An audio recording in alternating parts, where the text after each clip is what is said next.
Very very good morning Shri Guru জয় এই বলেই আজকের ব্লগটা স্টার্ট করছি। আজকে এসেছি আবারও ডেলি ব্লগ নিয়ে। আজকে থাকছে সারাদিন যা যা করবো সব কিছু তোমাদের সাথে শেয়ার করব। আজ হচ্ছে রবিবার, আর আজকে একটা বিশেষ আমাদের কাছে বেশ আনন্দের একটা দিন। তার কারণ তোমরা বুঝতেই পারছো, আমি আছি এখন আমার বাপের বাড়িতে। আমি এসেছি কালকে সোনার এখানে একটা নাচের প্রোগ্রাম ছিল, বিজয় সম্মেলনী ছিল আমাদের পাড়ায়। তো এখানে প্রোগ্রাম ছিল, সোনা নাচ করেছে বলে আমি কালকেই বিকালে এসেছি। পুজোর মধ্যে বাড়িতে কোনো খাওয়া দাওয়ার আর কি আয়োজন হয়নি। বাঙালির পুজো মানেই তো খাওয়া দাওয়া, কিন্তু সেটা হয়ে ওঠেনি আমার এই বাড়িতে। কারণ আমাদের পাড়ায় অষ্টমী নবমী 2 দিনই খাওয়া দাওয়া ছিল, আর দশমীর দিন ছিল হচ্ছে বৃহস্পতিবার। তো বৃহস্পতিবার তো আমাদের নিরামিষ খায়, সেই দিনও হয়নি। আর সপ্তমী আর ষষ্ঠীতে আমার এবারই নিরামিষ, আর মাঝে রইল সপ্তমী। তো সপ্তমীতে খাওয়া দাওয়া করলে আবার মাকে অষ্টমীর জন্য ধোয়া টোয়া করতে হতো, সে কারণে আমরা আর প্রোগ্রামটা করিনি। তো সেটাই মাছটা দেখো তো, সেটাই আমরা পোস্টপন করে আজকে করেছি। আজকে রবিবার, সব কিছু ঝামেলা মিটে গেছে, ওরও ছুটি আছে। তো সেই কারণে আজকে ও শ্বশুর শাশুড়িকে নিয়ে একটু পরে আসবে। দুপুরে আমার এই বাপের বাড়িতে খাওয়া দাওয়া আছে, আর ভাইরা তো বাড়ি নেই, শ্বশুর শাশুড়িকে নিয়েও আসবে। তো সেই তোড়জোড় চলছে সকাল থেকে। সকাল থেকে ব্লগটা শুরু করিনি, তবে এখন বাজে ঘড়িতে 10টা। তো চলো কি কি রান্না হচ্ছে তোমাদের সেটা দেখাচ্ছি, আর ব্লগটার সাথে থেকেও আশা করি খুব ভালো লাগবে। আর সোনার নাচটা যদি দেখতে হয় তাহলে আমার ফেসবুক পেজ পিঙ্কি ঘোষে দেওয়া আছে, তোমরা ওখান থেকে দেখে নিতে পারো। সোনা কিন্তু খুব সুন্দর ডান্স করেছে। সোনা গুড মর্নিং বলে দাও। আর হচ্ছে এখন উঠলো। তো চলো দেখাচ্ছি কি রান্না হচ্ছে। এই দেখো, হবে হচ্ছে মাটন হবে। এটাকে ম্যারিনেশন করে রেখে দিয়েছি, সব মশলা টশলা দিয়ে জাস্ট ফোড়ন দেব, পেঁয়াজ ভাজবো, বসিয়ে দেবো।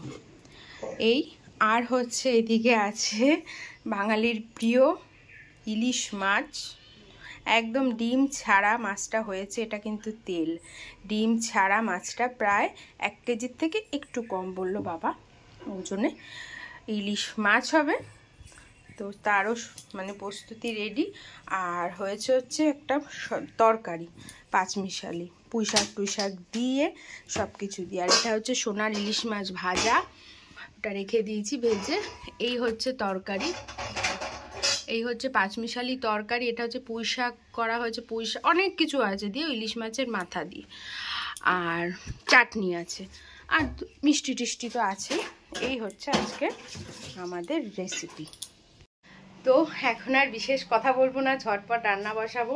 পুঁইশাকটা মা করে ফেলেছে, এখন মাছ আর মাংসটা আমি করব। এখনই বসিয়ে দেবো, নাহলে দেরি হয়ে যাবে। আর শ্বশুর শাশুড়ি তো আবার একটু তাড়াতাড়ি খায়, তো সেই কারণে চেষ্টা করছি তাড়াতাড়ি যতটা করা যায় আর কি। এই দেখো মাটন আমার এখন কষানো চলছে, এখনও কষাবো, বেশ পুরো কালো কালো হয়ে যাবে কষাতে কষাতে, তারপর আমি জল দিই। আর এই আলু ভেজে রেখেছি, আর এই গোটা রসুনগুলো আমাদের মাটনে খায়।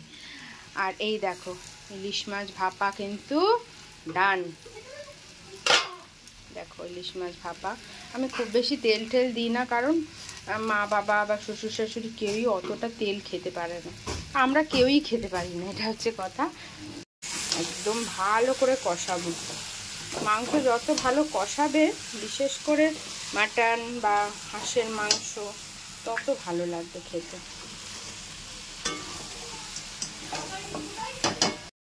রান্না বান্না আমার হয়ে গেছে, আর ওদিকে সব পরিষ্কারও করে ফেলেছি, আর স্যালাড কাটা হয়ে গেছে, সব কমপ্লিট হয়ে গেছে।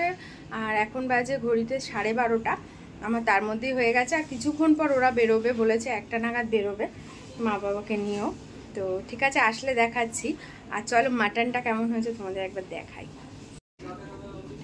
এই দেখো মাটন, আলুগুলোকে ওপরে দিয়েছি, নাহলে কীভাবে বলো তো, আলুগুলো ভেঙে যাবে। এবার আলুগুলোকে আমি আস্তে আস্তে তুলে রেখে দেবো, বাটি রেডি, তারপরে বেড়ে দেবো। কালারটা দেখেছো? আর আজকে বিশেষ একটা ঝোল করিনি, একটু গ্রেভি টাইপেরই করেছি। জানি না খেতে কেমন হয়েছে, যারা খাবে আগে তারাই বলবে কেমন হয়েছে। দেখতে কিন্তু জাস্ট ওয়াও, দারুণ হয়েছে দেখতে। আর ওইদিকে সোনার বাবা পুজো করছে, এবার এগুলো বাড়বো। এই যে মারা এসে গেছে, মা বাবা ও আর সোনা তো খাচ্ছে। সোনা ফার্স্ট, সোনা ফার্স্ট। আজকে সবার আগে তো কম্পিটিশনে তুই তো নাম দিসনি। না, ওকে খাইয়ে দিয়েছি। তুই কি করে ফার্স্ট হয়ে গেলি তাহলে? কালকে ওই গিফট শুভ বিজয় হচ্ছে এখন। প্যান্টটাও ম্যাচ ম্যাচ, সোনা এ প্যান্টটাও ম্যাচ ম্যাচ। শুভ বিজয়া।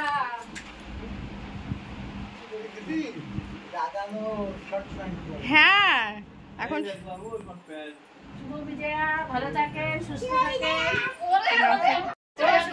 তুই কবার করবি?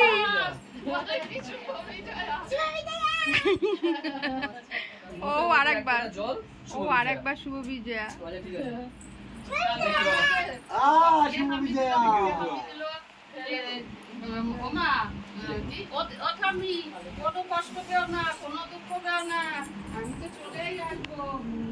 হয়ে গেল আমাদের শুভ বিজয়া করা। শুভ বিজয়া,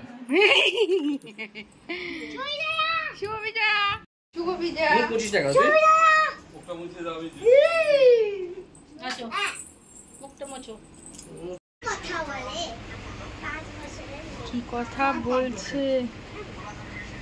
আচ্ছা তাকে তুমি তো খেয়ে দাও মহারানী, আর মহারাজা একটু খেয়ে না তরকারি।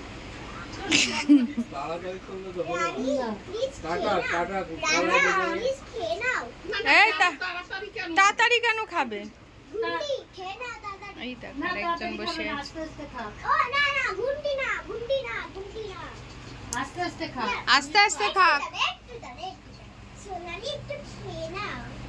গুন্ডি একটু খেয়ে নাও, গুন্ডি একটু খেয়ে নাও। কি কথা বলছে? 5 বছরের মেয়ে একটু বেশি কথা বলে। 5 বছরের মেয়েটা বেশি কথা বলে? ও আচ্ছা, জানতাম না, আজকে জানলাম। তুমি কোনায় গিয়ে কেন বসে? তাহলে তো তোমার হাওয়া লাগবে না, একটু সামনে এসে বসো। মহারাজা সারাদিন ফোন দেখে। মহারাজা একটু আসো এদিকে। আকা ছিল সিটটা বসিয়ে দিই। ধরো ধরো, ওটাকে ধরে চটকে দাও।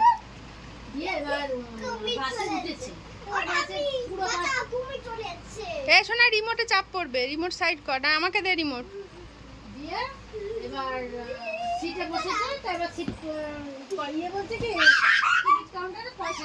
মা বাবাদের বসিয়ে দিলাম। এখন ঘড়িতে প্রায় 2টো বাজে গেছে, 1:45 মতো বাজে। দেরি আর করলাম না। আবার ওই দেখো মিষ্টি নিয়ে এসেছে। আবার আমাদের পাশে আন্টির বাড়ি আছে, সেখানে যাবে মা, তো সেই জন্য নিয়ে এসছে একেবারে। মা বাবারা খেলে তারপর আমরা আবার বসবো। যা যা, মামা কিছু বলবে। আমরা আজকে চলে এসেছি এখন আন্টিদের বাড়িতে। সন্ধ্যা হয়ে গেছে, সারাদিন আর ভিডিওও করিনি।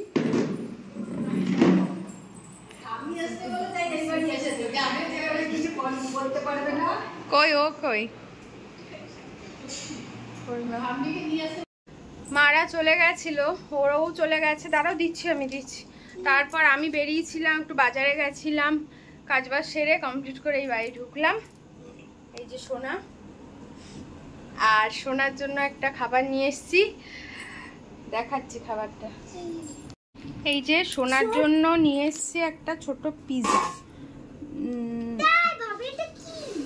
তাই ভাবি এটা কি? পিজা পিজা মতো লাগছে গন্ধ।